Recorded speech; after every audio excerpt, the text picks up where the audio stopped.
Hello and welcome to the Week 11 ONIT preview show. This week has brought us our first look at the college football playoff rankings, and even though we have 10 teams on bye, we still do have 6 AP top 25 teams that will be in action throughout the weekend. If you haven't already, please hit that subscribe button down below so you don't miss any of our future content, as it really helps us out. And stick around to the end of today's show to find out how you can be a part of an upcoming episode. Now, let's take a look at what's in the Week 11 preview box.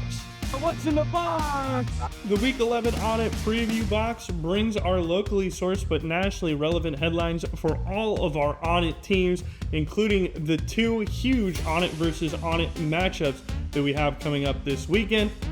It also features a look at 4 elite players who might be making the grade on Sunday in our Slab Watch, and we'll finish it off with the checklist, going over all of those important games in each of the 3 time windows and a list of players that you should be keeping your eye on. Let's get into it by talking about our first ONIT versus ONIT matchup. Our first ONIT versus ONIT matchup sees the LSU Tigers hitting the road to Tuscaloosa to go play the Alabama Crimson Tide. LSU is 5-3, 2-3 in the SEC, while Alabama is 7-1, 5-0 in SEC play. This will be the first game for LSU without their head coach, Brian Kelly, after he was let go from the program 2 weeks ago. And the question is, what type of LSU team are we going to get in this game? When you lose your head coach, it can be very easy to roll over and say that the season is done and let it all pass you by. But I don't think that's the type of performance that we're going to get from LSU here. I think they're going to be fired up going into this one. It's an opportunity to hand Alabama their first SEC loss on the season, which I think the Tigers would relish in doing. So I think this LSU team is going to come out and play very hard and try to pull off this upset here against the number 4 Alabama Crimson Tide, who come in that spot in both the AP poll and that first batch of the college football playoff rankings. The thing to watch in this game is going to be LSU's rushing attack. That has been a thorn in their side for the majority of this season. They really haven't been able to run the ball effectively, but this is an Alabama rush defense that is not great. They give up nearly 150 yards per game on the ground. It's 72nd, 73rd in the FBS, depending on what sites you look at. They're giving up 149.1 yards per game on the ground are the Crimson Tide. So that is an opportunity where LSU could strike on the ground. It'll take some pressure off Garrett Nussmeier, who you see here behind me, to allow him to open up maybe some more passing lanes, hit some play action shots down the field if the Tigers can get that running game going. But it's not going to be easy. This Alabama defense is very good overall. The rushing attack is where they have been the most vulnerable, but it's a great defense, highlighted by guys like Zabian Brown, Deontay Lawson. It's a tough defense to move the ball on, but LSU's defense is no slouch either. Harold Perkins Jr., Mansour Delane, these are some guys who can cause havoc for Ty Simpson. But a name to watch in this game, I would say, would be Jeremy Bernard. Last time we saw him, he scored both the game-tying and game-winning touchdowns for the Crimson Tide as they escaped South Carolina with a victory.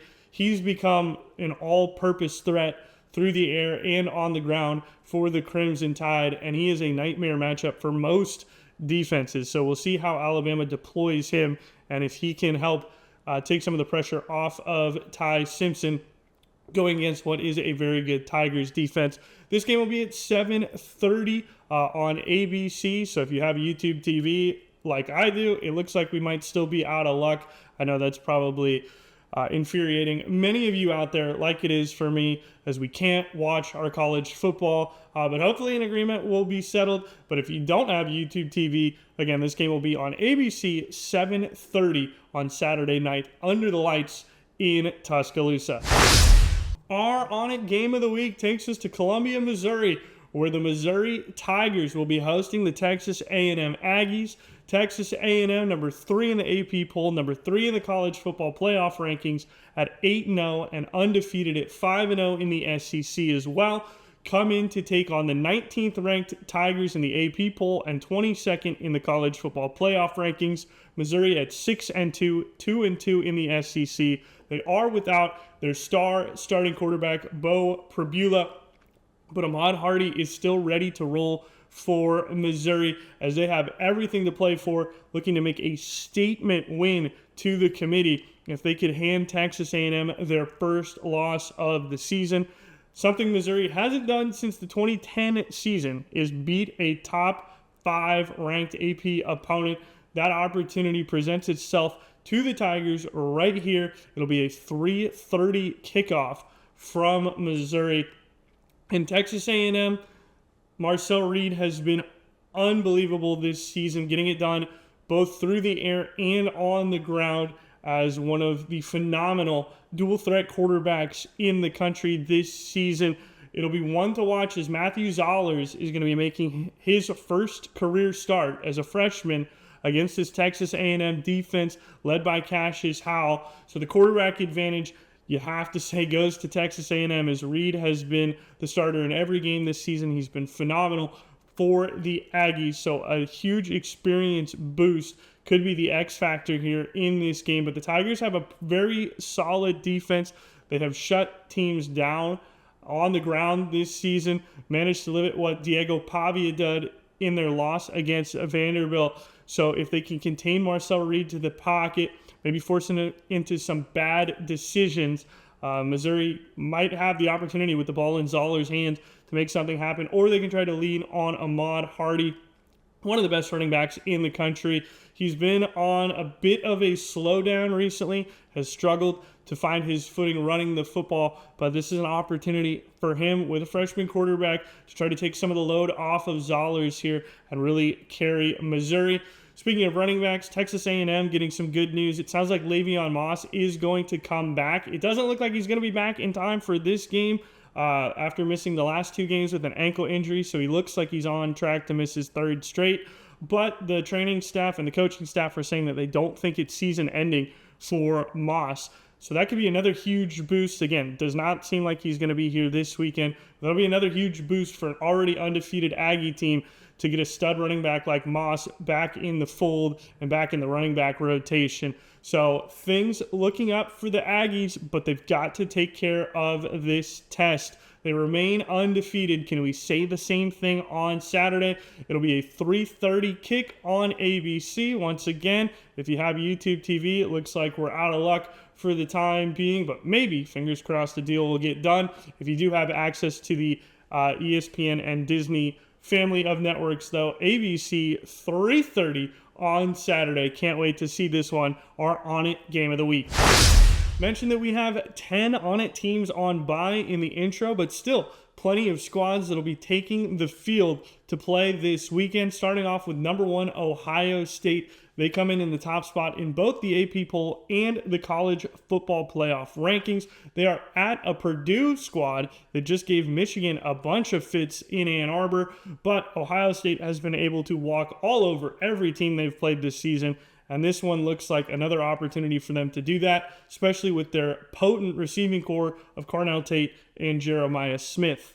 Next up is number 20 USC. The Trojans are at home for a Friday night Big Ten matchup against Northwestern. USC, number 19 in the college football playoff rankings, number 20 in the AP poll. They're trying to protect their Big Ten record. So far, just 1 loss in conference play this season. Their other came on the road at Notre Dame. Washington is next up. They'll be on the road at Wisconsin. The Huskies sneaking into the poll after being unranked last week on their bye week with teams losing and falling out. The Huskies come in. They also show up at number 23 in the college football playoff ranking. They will be on the road in Madison. Will not be an easy game, but the Huskies' offensive firepower, the way Wisconsin has played defensively this season, it should be a game where the Huskies are able to walk out of there with a victory and continue climbing on up the polls. To our unranked teams, we have Florida going to Kentucky, fresh off a heartbreaking loss to Georgia. They were so close to getting it done in Jacksonville. The Gators just could not pull that game out. They'll be on the road at Kentucky trying to rebound and bounce back from that tight loss as Florida State goes to Clemson. Boy, this game on paper is very interesting. When you look at Florida State, what they were able to do week 1, beating Alabama, you thought that their season was going to be on an upward trajectory. People, before the season began, thought that Clemson was one of the top dogs in the ACC, that they were going to make their way into the college football playoff. Well, things have swung dramatically on both sides of the pendulum for both of these teams. Either way, whoever wins this one, it will be a massive win for their side. Deuce Robinson coming off an amazing game for Florida State, where he had 148 yards receiving and a touchdown, as Tommy Castellanos slung the rock all over the place against Wake Forest. They're hoping they can keep that connection up against the Clemson defense that has been battered and bruised by just about everybody so far this year. Iowa State is on the road in Fort Worth. They've got TCU. The 6-2 Horned Frogs have been moving the ball well through the air, so the Cyclone secondary is going to be on full alert in this game. They were just ran all over by Arizona State a week ago by Jeff Sims, the Arizona State quarterback. So defensively, Iowa State got some work to do, going to have to lock in on the ground. They did manage to force a bunch of turnovers of Sims in that game, but this is a game where they're playing a quarterback that does not turn the ball over much, and so the turnover battle is going to be very important. Rocco Beck is going to have to protect the ball for the Cyclones if they want to walk out of TCU with the victory. Kansas is next up. They're on the road at Arizona. You may have noticed a theme here. 14 ONIT teams are playing this week. 9 of them are on the road. Kansas, no exception. They're coming off a big win over Oklahoma State, where they managed to score on almost all of their offensive possessions. They would like to see that trend continue going into this game, where they're going to have to score to keep up with the Wildcats' offense. Nebraska at UCLA, a very interesting game here. As you all know, Dylan Raiola out for the season now for Nebraska after suffering an injury against USC in their blackout loss last Saturday. How does Nebraska respond? UCLA has been a scrappy team that's been on the up and up ever since their win over Penn State. Can Nebraska go to Los Angeles with a backup quarterback and win this game? Definitely one to keep your eyes on as we look at Penn State hosting number 2 Indiana. Last week, number 1 Ohio State. This week, number 2 Indiana.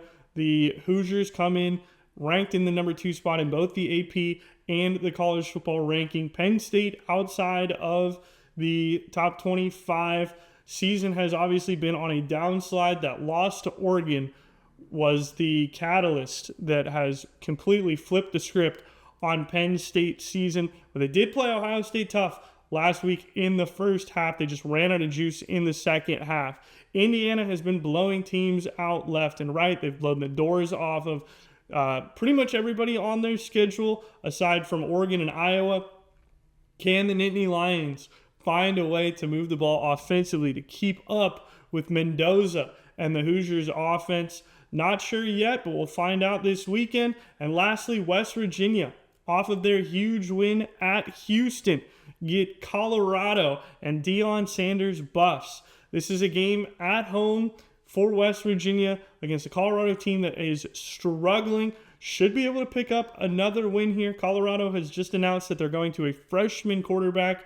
West Virginia has played 4 quarterbacks this season in an attempt to try to figure out what has worked. They've been one of the most injury-riddled teams in the Big 12, unfortunately. But finding a huge win against Houston, still the opportunity to get bowl eligible, an opportunity against a Colorado team that has not played well at all season, could lead West Virginia into riding that ship and getting to the bowl thanks to that win over Houston, if they can string together another win here. Let's take a look now that we've talked about all the games, about who could potentially be making the grade on Sunday in this week's Slab Watch. This is Slab Watch, where we tell you about some players that we think could have key impacts for their team on Saturday and potentially end up making the grade on Sunday because of it. Because we love NIL for all here at ONIT, We're going to start on the defensive side of the ball with Deshaun Singleton. 2 interceptions this year, leads Nebraska. He also has a fumble recovery to go along with his 45 total tackles. He is an absolute havoc bringer in the secondary for Nebraska. And since they're going to be playing with a backup quarterback, the one thing the backup quarterbacks love is short fields and the opportunity to score some points without having to lead long, sustained drives. If Singleton can cause a turnover or 2 in this game, it might be the difference between Nebraska winning and losing.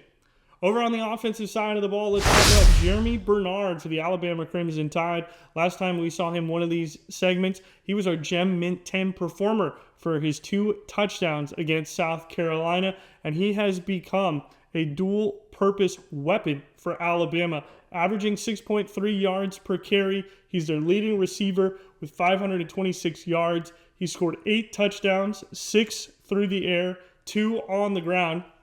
And he's one of Ty Simpson's favorite targets as he's amassed 38 receptions this year.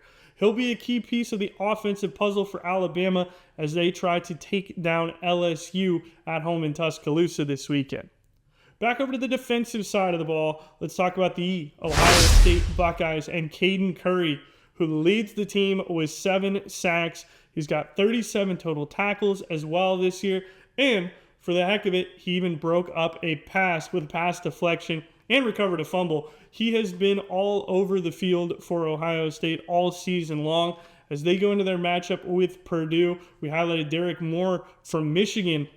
He ended up getting home to the quarterback a couple of times in that game against the Boilermakers. Think that Caden Curry could do the same, and that defensive performance might be a huge reason why Ohio State wins that ball game. Lastly, let's talk about a quarterback, Tommy Castellanos for Florida State. What a performance he put on against Wake Forest. 12 of 16 through the air for 271 yards, completed 75% of his passes, and did it while averaging almost 17 yards per completion. When Castellanos has been on this year, he's averaged nearly 10 or more yards per completion. They're going to need him to be on against Clemson.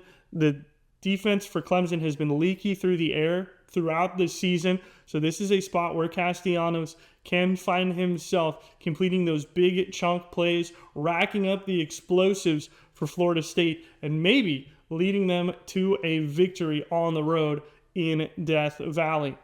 Let's move on to the checklist and see what games and names we're going to be watching for over the course of these Friday and Saturday. Let's look at the Week 11 checklist, the 3 games and the 5 names to pay attention to throughout the day on Saturday. Starting it off in the early window, number 2, Indiana is at Penn State. Can the Nittany Lions pull off the upset? Our game of the week is in the afternoon with Texas A&M going to Missouri. And at night, LSU takes on Alabama. You should also pay attention to Scotty Fox Jr., Katron Allen, Whit Weeks, Mario Craver, and Dalen Carnell. All of those guys could be in line for some big days in each of their specific contests. That's all the time we have on the Week 11 preview show, but we'll be back on Sunday to recap all the action from the course of this weekend. So make sure you hit that subscribe button down below so you don't miss that and you'll get notified when that video goes up. Also, don't forget that you can post your hits and we will share them in upcoming videos. All you got to do is go to the link down below. It will also be in the description for you, whether you hit a big card on TikTok, whatnot, from one of your boxes, or just a single pack. We want to see it and we want to share it with the community. Appreciate you all tuning in. Hope you have a great rest of your day, and we'll see you right back here on Sunday for more with the Week 11 recap.